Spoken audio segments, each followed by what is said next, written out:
OFWs, your guide to starting e-business while working abroad.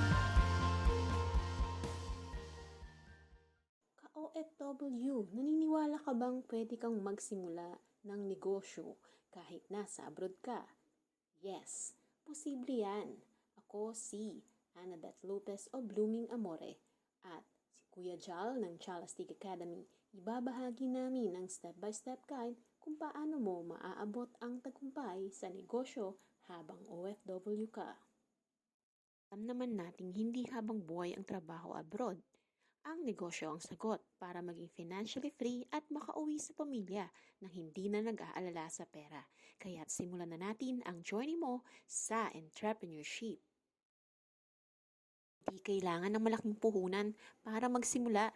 Pwede kang mag-online selling, mag-franchise ng maliit na negosyo o maging content creator. Kahit maliit na negosyo, malaking pagbabago ang hatid. Plano, mag-budget, mag-research, mag-networking at mag-marketing. Step 1. Planuhin ang negosyo. Ano ang skills mo? Ano ang passion mo? Step 2. Gumawa ng budget. Magsimula sa maliit pero consistent. Step 3. Mag-research. Alamin ang market mo. Step 4. Mag-build ng network. Connect with fellow OFWs at local business groups. Step 5. Marketing. Dapat alam ng tao kung ano ang negosyo mo. Kung kaya nila, kaya mo rin.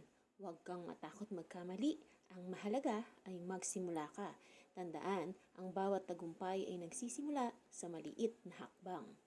Mga ka-OFW, kung may natutunan ka, i-like ang video na to, mag-comment ng negosyo goals at i-share sa kapwa mo OFW na nangangarap ding magtagumpay. At syempre, huwag kalimutang mag-subscribe at i-click ang bell para updated ka sa susunod na tips natin. Kita-kits sa next video. Paalam!